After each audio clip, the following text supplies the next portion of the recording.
Being frugal is one of the most important things I think you can learn when it comes to money and how to handle your money. Having a frugal mindset, doing frugal things, being frugal with the money that you earn, the time that you exchange for the money that you bring into your household. So in today's video, I want to talk about 10 specific ways that you can be frugal and how you can implement them. I guarantee they will help you to be better with your finances, to pay off your debt, to reach your financial goals. This time of the year, when it's super hot outside, you may not think about this, but right now is the time to start planning for Christmas. Christmas comes, it's a big expense for a lot of people. If you're one of these people who doesn't buy anything, doesn't do any gifts, doesn't do any celebrating, no dinners, this tip isn't for you. Just skip on to number 2. But if you do, even if it's just a small amount, gift giving, preparing for holiday dinners, parties that you have throughout the season. Now is the time to start preparing for that. You're about 6 months out from Christmas being here. It comes the same time every year, yet every January, February, families across the United States and other areas have credit card bills rolling in going, what in the world happened? Well, you failed to prepare for that time of the year. When things come up, Christmas plays for kids, different things that are unexpected expenses you don't think about. So it pays off to start saving now. Think about what you want to spend. What can you afford? What's your budget? What do you want to target? Let's say that's $600. So we're going to use round numbers here. Then if you've got 6 months left, you would need to save and put aside $100 per month. Other ways to start thinking about the holiday season now is to start planning the gift giving now. I love to plan gift giving. I literally have a notes list on my Google Notes app that has the people that I give for, which also tip here, reduce the amount of people you give for. This is a great way to save, but it has ideas that I think about throughout the year. Rather than trying to stress myself out in November trying to figure out what somebody likes, getting them something they don't like and end up wasting money and making them unhappy. What I will do is put an idea down, and then throughout the year, as I'm going around my life and I'm out and about and I'm online and I see something that actually fits that idea and it's at a great price, or it's the perfect time of year when that thing is on sale, I'm going to go ahead and pick it up. That way it's a little expense every month, but come time for Christmas to roll around, I've got everything I need. This might also open up your Christmas time for more gift giving or more giving in general, giving to those others in need, using that time of the year as more special, the meaning of what it actually is, and giving of yourself, of your time. If you're rushed and worried about shopping and money, you might not think about time that you could give during that holiday season to also help others out. Number 2, we're going to go do a completely left turn and go a different direction, and it's to have a basic uniform. I don't know, as a woman in the workforce, I feel sometimes we worry so much about what other people think about what we wear or how we are presenting ourselves, and we should try to present ourselves, how we want to be thought of. And I've heard people say, dress for the job you want, not the job you have. But that doesn't mean you have to have all of these crazy outfits, all of these different ideas, all of these trendy things, because trends come and go. What I mean by having a basic uniform is figuring out what looks good on me. What colors do I like? What do I feel both comfortable and confident in? Because when you feel comfortable and you feel confident, you exude a different self than when you aren't comfortable or confident. So going through and deciding, what do I like? What works best? Is it a set of dark pairs of pants? Do you like dark pants, dark jeans, dark skirts, and you use jewel colored tops? Do you stick with a very neutral idea of blacks and whites and khakis and browns and taupes? Taking that and deciding, I'm going to stick with these basics, going through your closet and getting rid of the things you don't feel comfortable in, you aren't confident in, and going, what do I need to fill in? What would work in this situation? The other thing is seasons of life change. I know the job that I had 6 months ago is completely different from the job I have now. I've had to get all new basics, not all new, but really look at different basics because the nature of my job has completely changed. So different times in your life call for different things. So try to, when I've revamped because of this different job, the nature of it, I've tried to say, okay, what are the basics that I need? And how can they blend together? That's going to make shopping less stressful. That's going to make pulling clothes out of my closet less stressful. These are items that I can keep for a long time that are going to work well with others. So really think about where you are in life, where you feel comfortable, what your day-to-day needs are, and try to dial in from there. Number 3 is to be vigilant about your utility usage. Utility usage, I mean, we just got a note, was it from electric or from gas, that they were going to go up again. And the thing is about these utilities is you can't go and switch providers most of the time. You are with the provider that you have. That is the person who's running water and sewer in your neighborhood. That is the person, the company, the only one around that's running gas utilities. That is the only internet or whatever provider that's running through your neighborhood. So you are limited on who you can use, and you can't call up and say, you know what, I've decided to switch to another water company because you keep raising the cost of your water. Unfortunate, I know. But what that causes us to need to do is watch our utility usage. I always think about the movie Sweet Home Alabama, if you've seen that, with Reese Witherspoon, when she goes into her dad's house and he says, don't let all the bought air out. Well, that's the darn truth. When it is hot outside and you are cooling your house, or it is cold outside and you are heating your house, you're buying that air. You're buying the temperature of that air. You leave your door open, you're letting the bought air out. I always think back to that. So making sure you're not using more water than you need, not running the water when you're scrubbing dishes, not running the water when you are brushing your teeth, being useful or more prudent about flushing. Now, I'm not saying get disgusting, but some people say, if it's number 1, you don't have to flush as often. Do what you want to do in that situation. We don't have to get extreme frugal here, okay? But turning lights off when you go from one room to the other, taking your clothes and washing them not on hot water. They don't need hot water most of the time unless they're absolutely disgusting. In that case, it might help. Cold water is just fine. Drying them for as little as needed if you're using a dryer, or just line drying them. Using your oven more in the wintertime versus the summertime. Grilling out more than using an oven because it heats up your house. With wintertime, it's great. Thinking about all the little specific frugal tips that would help, that I give in many of my videos, that overall will help you be more vigilant with your utility usage.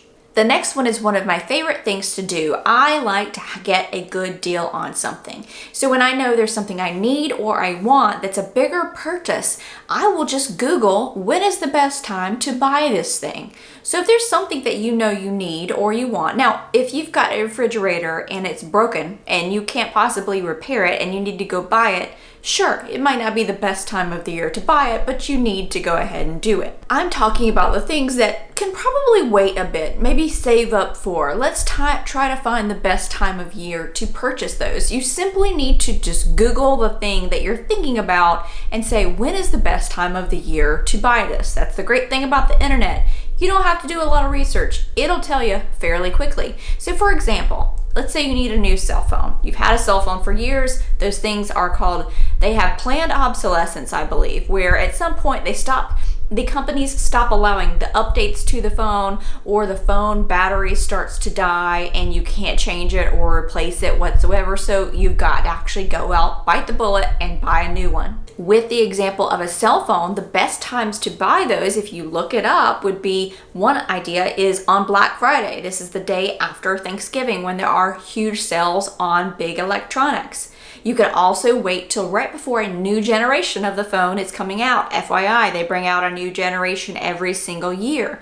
And so right before then, or right when that new generation of phone comes out, the previous one, which is very, very similar to the newest one, goes on usually a great discount. So those are the times, and I know cell phones are still stupid expensive regardless if they're on sale, but those are the best times to buy those. So if you're thinking that you need to, you notice your battery's starting to get a little wonky, not holding a charge, look that up. Are you close to any of those time frames when you might actually get a great deal on a new one?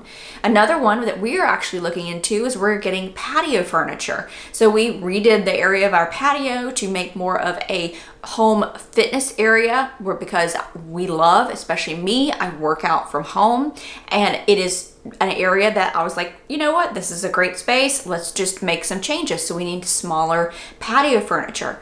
Well, the best times to buy patio furniture are at the end of the summer, when people aren't going to be out as much as they were before. However, where I live, I'm not out as much in the heat during the summer because it's super hot outside unless I have to be, and I chill out more in the fall and spring.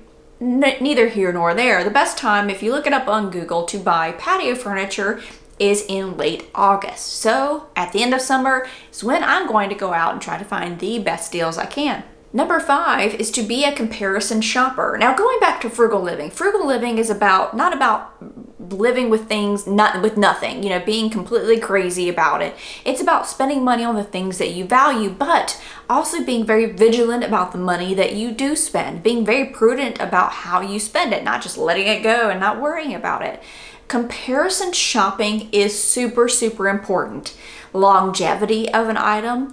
What are the reviews like? Be suspicious also about reviews. So when you look at reviews, make sure, usually they're supposed to disclose when a review is a part of a promotion, or they're sending the product to people and saying, hey, I'm going to send you this product.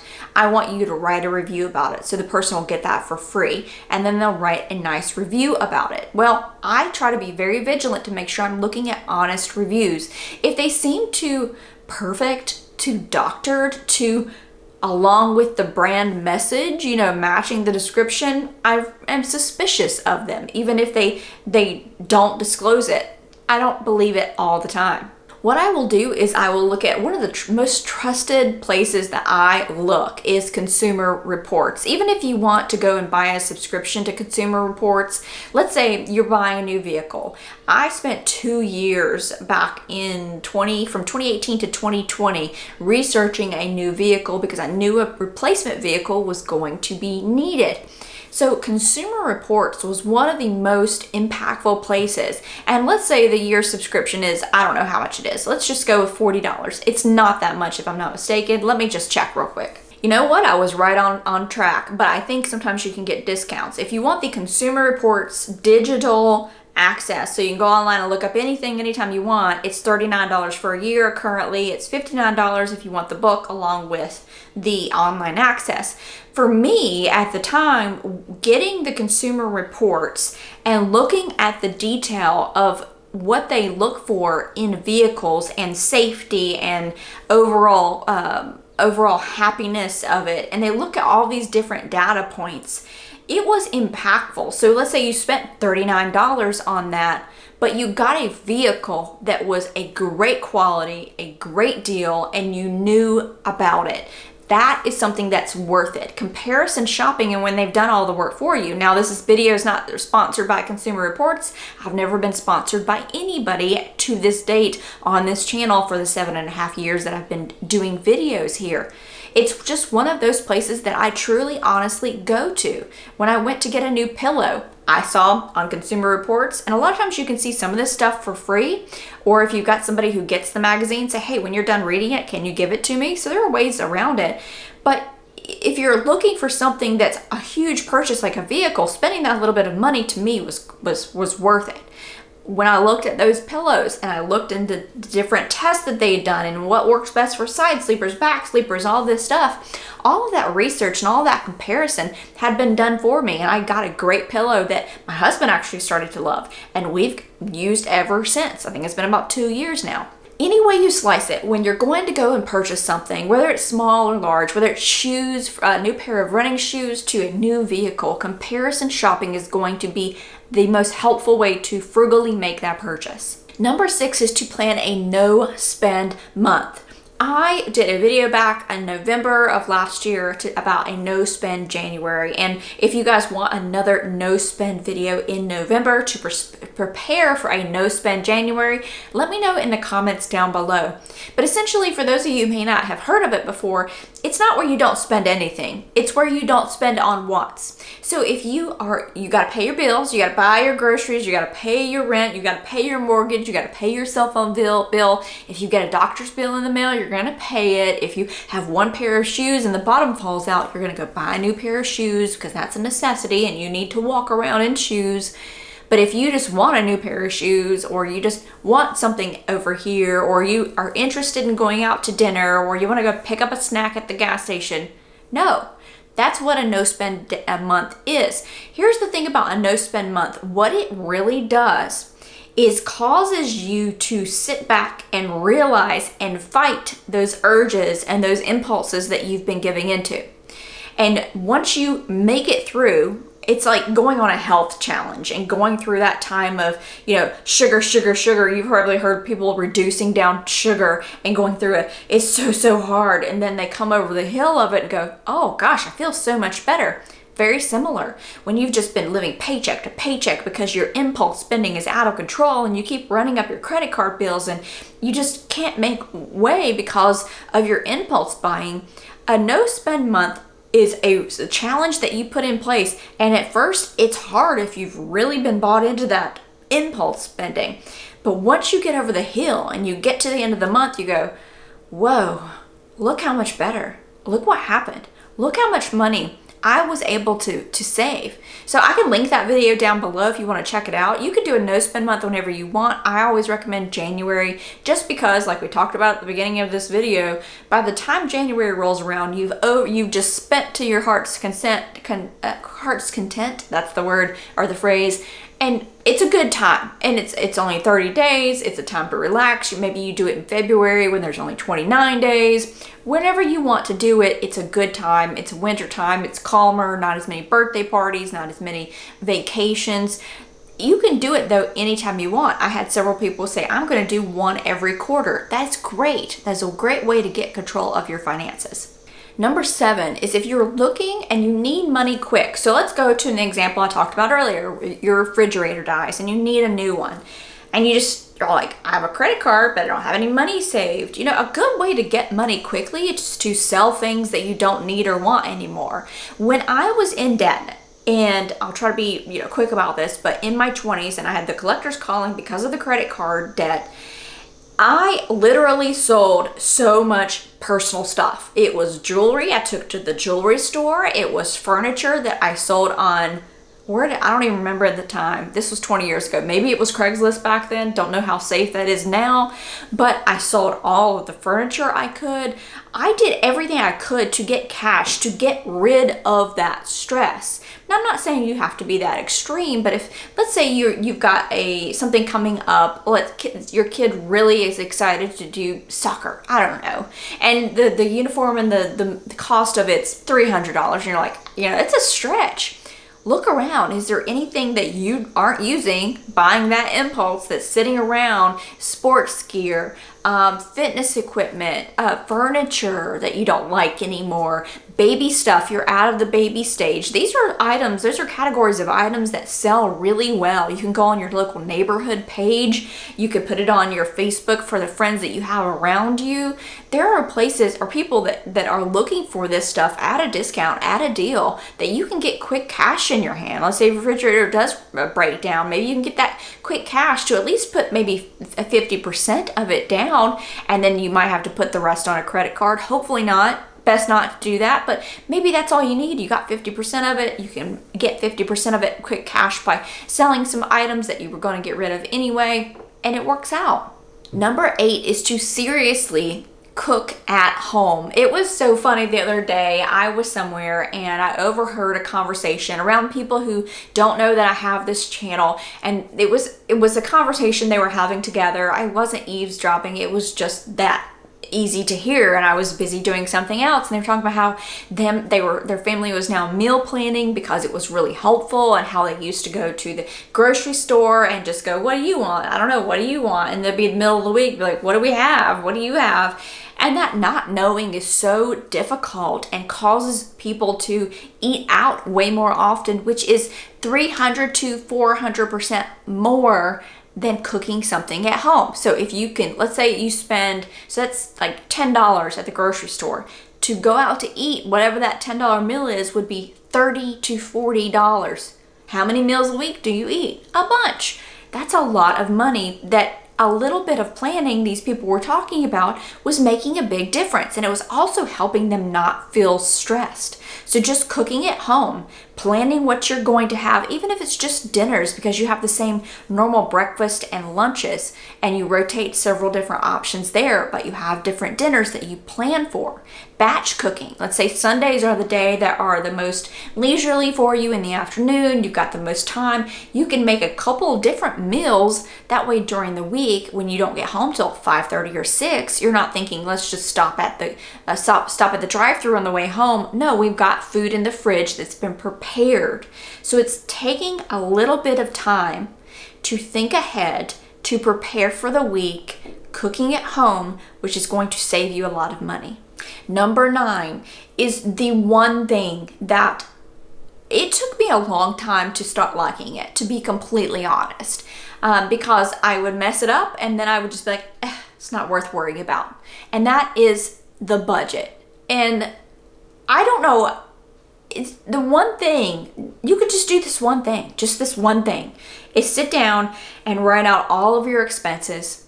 It's just sit down and write out everything that you spend, meaning, or what your expenses are. So look back, what are your bills? Those things that are fixed expenses. You know what your rent is, you know what your mortgage is, you know what your car payment is, you know what your insurance is, you know what your internet bill is, your cell phone bill. Write those down.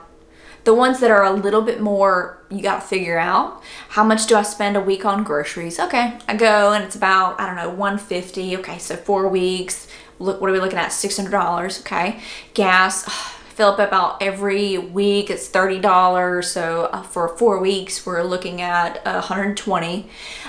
Gas utility bill this time of year is non-existent because there's no heat on, so it's a minimum $12. But the electricity tends to run about $200. Those are the things you literally write down. Write down everything and then add it up. What's that come to?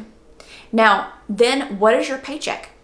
You get 4 paychecks a month, 2 paychecks a month, 1 paycheck a month. Take your paycheck or paychecks total minus what that total is. What's that equal? If there's money left over, but yet you still live paycheck to paycheck, there's a lot of money leaking out. Maybe it's subscriptions. Maybe it's just those unplanned things that you're buying, those impulse buys. If your basic expenses are more than your income, there's a problem. There's an income problem there. Reducing your expenses. What can you take down in cost? How can you bring in more money? Everybody has a different situation, and people always I get comments on this channel. Well, budgeting doesn't work for me because it stresses me out. The thing about budgeting is it's supposed to reduce the stress because you now know what's coming in and what's going out, versus going, I really don't know. I think about it a lot and it keeps me up at night and I don't have the money, and if the refrigerator did break down, I don't know what I would do. That seems more stressful to me. What I want to stress to people is the power of it. When I finally was able to sit down and look at a budget and get control, be able to say, I've got it. I figured it out. And it's not perfect every single time. That's not the point. It's a best guess. But it sure as heck beats trying to wing it. I was able to make huge headway in my debt payoff, in overspending, in living paycheck to paycheck. It is that powerful. For you, just look up simple budgeting tips online. Go to Google. It'll give you a budgeting form that'll help you figure all of it out. Or you can use an app. I love having an app on my phone. I use the Every Dollar app. It is free for the basic version. I don't pay for the extended version. It's not necessary. If you don't have Every Dollar in your country, which I think there are some that don't, look up just a budgeting app and read the reviews, do the comparison shopping to see which one's the best. One you don't have to pay for, preferably. But it helps you because you can automatically track your expenses. You can see what you've got left. And now budgeting is one of the most fun parts of my day. I can go in and see what's left. Ooh, it almost gives you the ability. I've got like an other budget, which is everything else. I'm like, oh, look, what about that thing I was interested in? Got a little bit left there, or should I just save that? You really get to have fun and think about it. It really is a great tool to use. Number 10 is having that emergency fund, that pile of money set aside that's like a safety jacket or a lifeboat. That, the ones that you store aside, the ones that you keep in the boat, the life jackets, the blow up ones you put on when you get in the boat, they're there, they're good, they're ready for you when you need it. Or that lifeboat that you might need that blows up, that you can get off, that stays packed away, but it's there, and there's like this comfort feeling about it. Maybe selling some of those things that you have around, adding that to your emergency fund, figuring out your budget and seeing that you could set aside $100 a month for the next 12 months to add to your emergency fund. Don't think about it as a specific number right away if you are very thin on the amount of money you can save. Just start saving, because if you save $50 this month, that's $50 more than you had before you started. Having an emergency fund, whatever that looks like for you, is going to feel so good and peaceful. So then when that refrigerator does break down and you don't have the cash, we've used that example in this video throughout it, you've got that emergency fund that you can borrow from, and then you can fill it back up and you're not stressed out. I hope this video was helpful in giving you some really solid frugal ideas. Let me know in the comments which one you enjoyed, which one you were like, oh, she said something that really made me think more about that, or give me some of your tips down below, or just stop in and say hi. I enjoy interacting with the community I have here on YouTube. If you enjoyed my video, please click on that like button, hit the subscribe button, and I hope to see you again here soon.